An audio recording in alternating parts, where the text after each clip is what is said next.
Hey campers, and welcome to the 6th episode of Camp Half-BloodCast.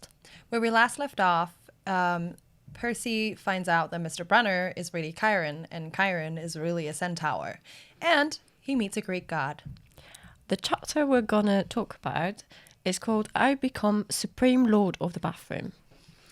Percy gets a tour of the camp, learns that he is a bit of a celebrity, and that unlike normal summer camps, that one has armory, and that Chiron has wished to become a teacher for eternity. He also learns that Grover is somehow both old and young at the same time, and that because of him, Grover's dreams might not come true. He finds hope in the idea of underworld and sees the 12 cabins for 12 Olympians. However, not all campers are friendly faces.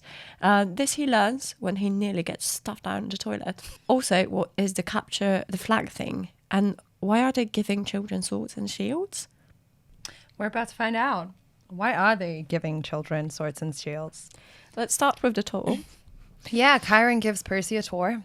He finds out as they're on this tour and see all of these kids in these orange Camp Half-Blood shirts, and finds out that he's a bit of a celebrity, actually. Yeah, because of that Minotaur thing. That he is carrying in his hand, by the way. But yeah, it makes him feel uncomfortable because he feels like there's some expectations going on, and most of the campers are actually older. I know. He says something about he thinks that like it looks like they're expecting him to do cartwheels or something, which also opens like the question: can Percy do a cartwheel? I'd love to see that. He probably could if he tried. Well, Percy looks back on the farmhouse, which they've just vacated. And as he's about to turn away, he sees the curtain move in what is the attic, or what he expects to be the attic.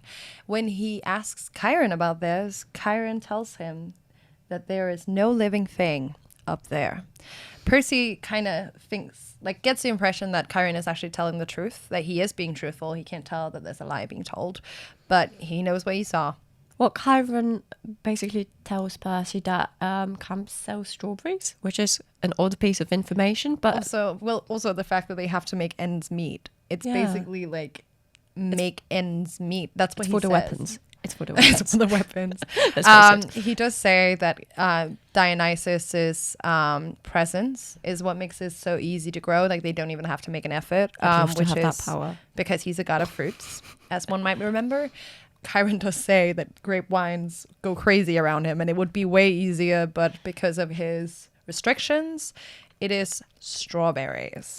Percy worries for Grover because, as we know, he had a chat with Dionysus, and Chiron tells Percy that Grover has big dreams. He would have to prove his worth as a keeper by demonstrating courage and finding a new camper and bringing him or her to the safety.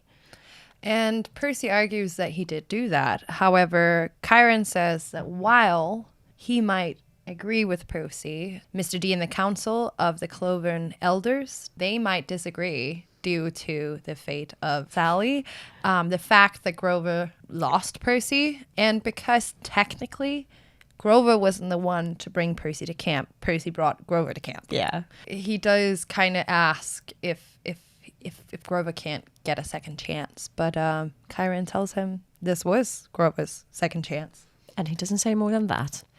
I love how dismissive Chiron is. He just kind of goes, no, La la la la.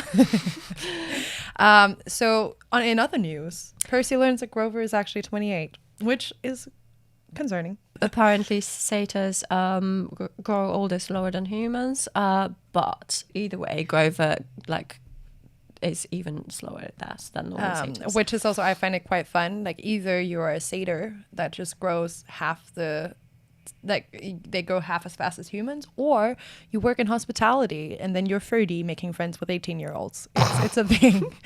Basically, yeah, apparently he's been a middle school student for 6 years, and Percy personally thinks this is a new level of hell. I think Chiron actually agrees with it. He asks basically what actually happened when Grover was a keeper the first time. And Chiron again goes, la la la la la. I don't know. But now, like, Percy is actually distracted from the fact that Chiron refuses to answer all his questions, because he now realizes that Chiron said Sally's fate, not. I mean, I think I maybe have said the death of Sally or something. You might have said that. I don't But know. it's untrue. Chiron actually says Sally's fate, and Percy realizes, oh, If the underworld is a thing, and if I would go there, I can bring her Sally back. would maybe be there. And then Chiron does what Chiron does best. He says, stop thinking about it until we know more. Let it go. And then Chiron says something about it being stalked, and that capture the flag is on Friday night. Whatever and if that he means. has swords and if he has a sword and shield. And Percy is like, I mean, at this point, also, if I was Percy, I was like, you know, I don't have anything. Like, where would I get it from? Like, genuinely, why are you even asking? But he also means, what does he mean stalked? I am not actually, I mean, I think I know what stalked means, but I'm like, what does it mean? Stalked with what? But yeah, Chiron basically says, oh, okay, we can visit the armory later and we'll find you something. And then Percy goes, what kind of camp has an armory? Good question. And he is very confused. But later they reach the 12 cabins. 12 cabins for the 12 Olympian gods. And they're the most bizarre buildings. They reach cabin 11 and Annabeth sits in front of it. She's reading. Yeah. What's new? Basically, Chiron is like, can you please take over? I'm so tired of this kid's questions. I don't want to answer them. He doesn't actually say that, but that's the impression we get, basically. And Annabeth is like, sure, I deal with the new kid. She kind of like urges Percy to like get inside cabin 11. So obviously what Percy does is trip on his way in. Which the other campers rightfully laugh. I would laugh. I know. He also kind of like notes that this cabin out of all of them is like the one that looks the most like a regular cabin. Yeah, it looks like a And camp. there's like above the door, like much like the cabin 5 has like the boar, like the head of a boar. Cabin 11 has like a staff with 2 snakes wrapped around it, which he notes is like the medicine, like the symbol of medicine, or like hospitals or whatever. And not whatever. Yeah. When he enters, basically the first question he gets asked is he regular or undetermined? And Annabeth is like, he's undetermined. And Percy. they all groan. Yeah, and Percy obviously doesn't know what that means. And also what is like very like important to note here is that actually as they enter, he is mentioning how packed it is. Like there is not enough beds. There is blankets on the floor. Like these are in the trenches. These kids are in the trenches. Yeah. So I too would groan.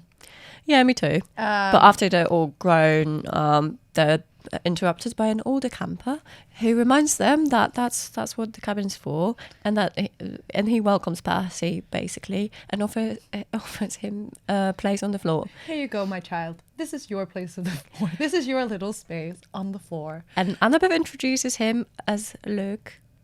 Which anyone who watched our introduction episode will know this is Zeus's favorite character. And Annabeth blushes as he introduces him, and I would blush as well. And basically, she also announces that this is Percy's counselor for now. He says, for now. And Luke clearly deals with this a lot. Explains he is to be in cabin 11 until he's claimed by a god. And considering that their god, Hermes, their patron, is a god of travelers, this cabin are the ones that takes the newcomers and the visitors. I'm not sure what he means by visitors. I'm like, what do you mean visitors? Maybe you can visit a camp. Oh, well, they take the visitors anyway. Percy then is like, oh, maybe I should put this minotaur horn down that I've been carrying around. But then he looks around. He's like, oh, wait, Hermes is the god of thieves as well. Because that's his only possession, basically. I know, like, he has nothing else. Like, he doesn't even have a change of underwear. This is very, like, who buys him fresh underwear? Oh my God, he's going to stay there. He's going to stink. He's got nothing. Well, but yeah, so on that note, basically, Percy kind of goes, so how long will I be here? everyone laughs. And then they go, until you're determined. Yeah. And then he's like, well, how long would that take? And they go, loser. Well, he knows. And actually, they all laugh at him to the point where I think Annabeth kind of takes pity on him and goes, Yeah. I'll show you the volleyball area. And he's like, I have seen the volleyball area. But she's just determined to take him out of the cabin, basically. And like literally, like she tells him to square up. They get outside and she's like, Jesus, no, gods, you got to get a grip. Like, and he's like, what's your problem? Like, why? Like, why are you so, like, what do you mean? Yeah, and she wonders how she could have thought that he's the one. And he's like, like all he knows is that he killed this bull guy. Yeah. And she kind of snaps at him at this point and goes, do you know how many of us would kill for a chance like that? And he says, what? And she's like, they all training for this. Like, I think this is like a point where you're like, oh, Annabeth, calm down. And then Percy is like, okay, but if Minotaur was killed centuries ago, how is that possible that I've killed him now? And well, yeah, she's like, because monsters reform. They're not like a human soul. They're all in somewhere until they come back. Like they can never truly die. They are literally energy, like entities that will just keep coming back. And at this point, Well, that's when Percy thinks, oh, what about Mrs. Dodds? and Annabeth says, basically she mentions, the fur. She's about to say furry, but she doesn't. And basically like Percy latches onto that, like he always does. And he goes, oh, she was a fury. And Annabeth is like, you can't like be careful what you say. Like you can't say those names. Is there a thunder in the background? They never specified, but he does whine. Why is there always like why can't I say anything without that happening? But basically she's like, we should refer to them as kindly ones. Like when and if you absolutely have to speak about them. And they're basically Hades torturers as well.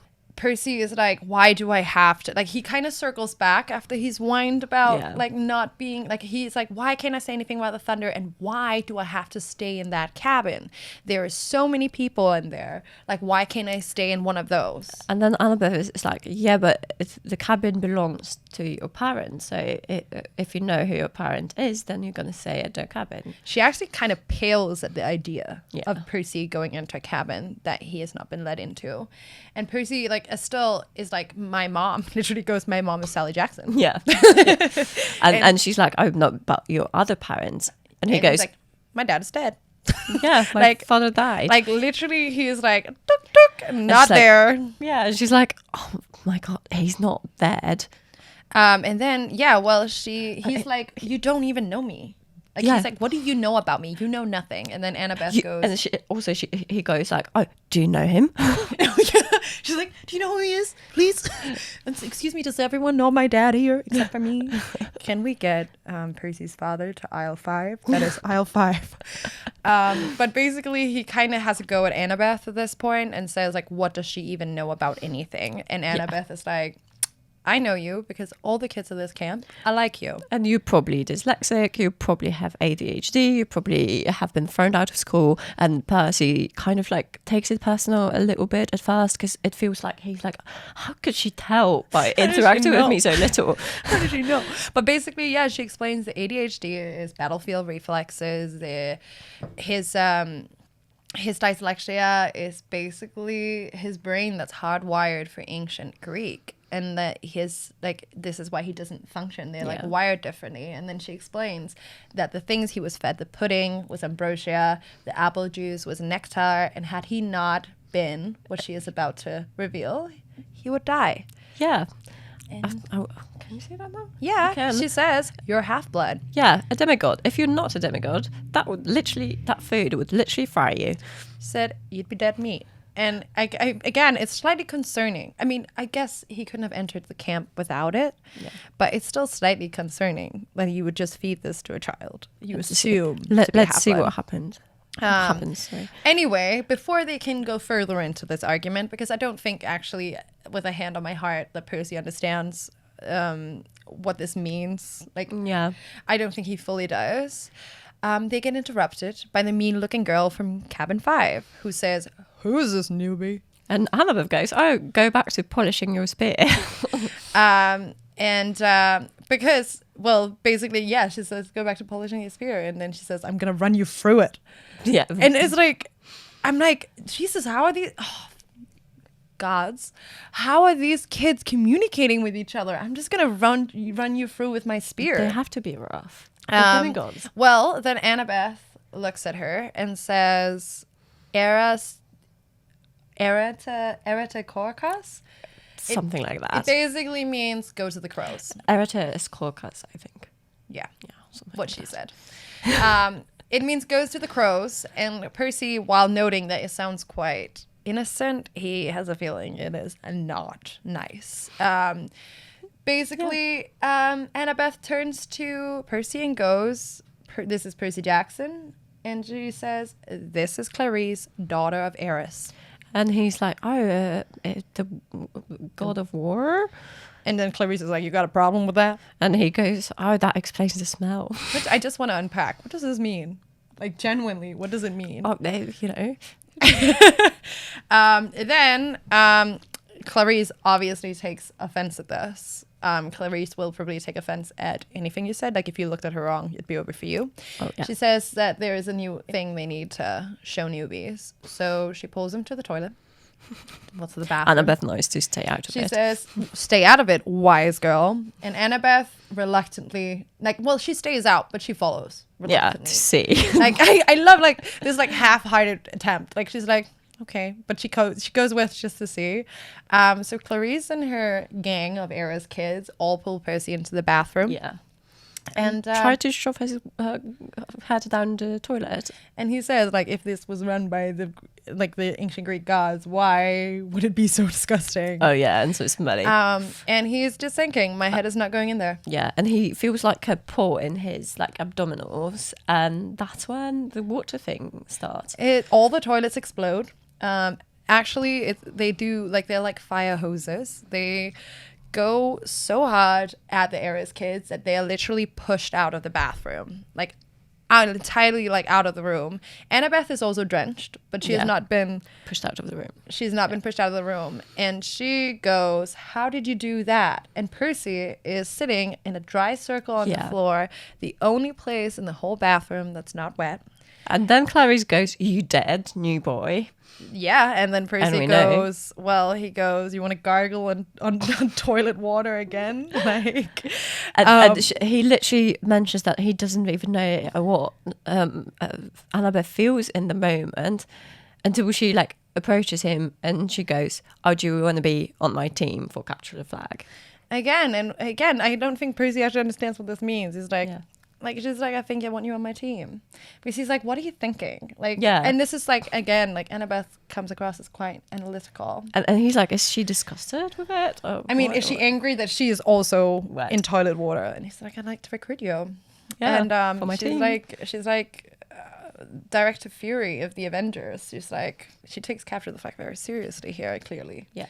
But yeah, Clarice literally ends up being dragged back to her cabin. Yeah. Because she's gonna not attack Percy, and that's where it ends. Really, yeah, we're getting ready for capture the flag. I'm excited to see how that goes. But before that, let's just discuss a few of the myths that have shown up in this chapter. Well, there's not as much to unpack as it was in the previous one. It's just worth mentioning Hestia because there's at the camp there's this girl who's watching over the fire. And just to mention Hestia, she's a goddess of the half-fire, and it was her duty to maintain the fire at Mount Olympus. But yeah, because of this, whenever offerings were made, which is basically just burning food or anything like that, she would get a share of it, a share of the honor. And she also had a share of honor in all of the 12 Olympian temples. Because, if anyone remembers the first episode, Hestia was one of the 6 original gods that were born. She was the sister of Zeus and Poseidon and Hades. And she's not necessarily one of the 12. She's the vibe checker. She checks the vibe. Yeah. And then we got Ares, who's mentioned as Clarice's dad, who's a god of war, and he's Hera's and Zeus' son, and he's one of the 12 Olympians, but we'll get more into detail later on. At a later point. Hold your horses. I have down the Chiron. I just want to touch up on, we discussed Chiron in the last chapter, but Percy asks Chiron if being a teacher for all of time isn't boring. And Chiron says, actually, it's depressing. Boring, no. Depressing, yes. And Percy asks why, and Chiron pretends he doesn't hear him. And that is, well, because most Greek heroes' lives end very brutally and very badly. Most of them are in tragedy, in fact. And as Zeus said in the last episode, Perseus is one of the very rare few who gets a happy ending. I never know if you say Zeus or Zeus. Zeus, I like it. I leave it to interpretation. Zeus can pop in any moment he wants, and he can also respond. It's fine. We'll get an extra mic for him, just in case. And then we got the Furies. Electo is one of them. She is anger. And then we got Megara, who's jealousy. And then we got Tisiphone. Probably. Producer Mel is nodding, so I think Tisiphone is right. She is the Avenger. They were all gods of vengeance. They were not necessarily evil. I mean, if you were a good person, you had nothing to fear. They upheld like basically legal order and moral. So they had like, it's like they were punishers, and they would punish you for crimes you did brutally and without remorse. And obviously they're basically the police force. If the police force were good. Let's not get into No. that. But anyway, where they come from. They actually were born the moment Cronus, again, watch episode 1's Myth, castrated his dad, Uranus. And they came from there. And producer Mel said, I too would be furious. And I think that's hilarious. But that was actually the myth for this episode. What do you have in terms of character highlights? Well, first I have Clarice down. She is another bully. We're not new to bullies, but she is another one. She's a better one, though. Clearly got issues. Anger management issues, specifically. Her and her siblings. Yeah. And she's daughter of Ares, god of war, temperamental, and mean. So I think, if my dad was god of the war, I might feel the same. I literally thought that my godly parent is Ares. She did. What does that say about me? She me? did. She was actually surprised to be Athena. Actually, she wanted to be a kid of Poseidon. Yeah, well. Like my dad didn't want to claim me. Nostalgic dreams. But she was like up to the test. She was like, I think I'm going to be a child of Ares. I think I am. And she I was wasn't. actually scared that that's going to happen. I was scared I wouldn't get Apollo, but I don't know who I was scared of getting. I'm not going to say anything. What's one you have down? Okay, so basically, I love how the chapter begins, which is basically Percy being like, once I got over the fact that my Latin teacher was a horse, we had a nice talk. Though I was careful not to walk behind him. I've done pooper scoop per patrol in the Macy's Thanksgiving Day parade a few times, and I'm sorry, I did not trust Chiron's back end the way I trusted his front. So funny. Yeah, love that. That is a good quote. It's really good. I also really want to touch on Annabeth, actually. Because, we were like rule breaker, etc., when we started. But now I think it's analytical, helpful, but only when it suits her. Oh, yeah. And clearly smart, strategic. Clarice calls her a wise girl. Is she a know-it-all? And then I've got down crush on Luke. Oh, well. Does he? She blushes. She does. Which turns you can't blame her. Do you want to talk about Luke? I want to talk about Luke. I love how his first sentences in the book, the first thing he says is, no, campus, that's why we're here. That's what we're here for. Welcome, Percy. You can have that spot on the floor right over there. It's like he's nice, but also cheeky. I know, but this is the thing. Like, I think is Hermes also the god of mischief? He must be. Hermes. It's Has like, a way with words. you know, he gave him a spot, he protected him, but then it's also like there's a little spot on the floor over there. By the way, like, don't get full of yourself. You belong on the floor still. Like, you are not one of us. Like, it's kind of like setting a boundary, I think, in some way. Yeah. Maybe if he had been a Hermes child, he would have gotten a bunk bed. Like, they had thrown someone out of a bunk bed. Probably. I do have down older and cooler. Like, Percy clearly notes that he is older. And he's got a scar from his eye to his chin, basically. Yeah. Which is a massive scar. Percy says that it looks like someone slashed him with a knife. Exactly. And like the thing is, he appears to be kind enough, as you said, but I also noted down that he doesn't jump to Percy's defense when the others are laughing at him. He's just like, now campus, but he could have said, okay, calm down for now. Exactly. So what would you say are like some of your favorite moments in this chapter?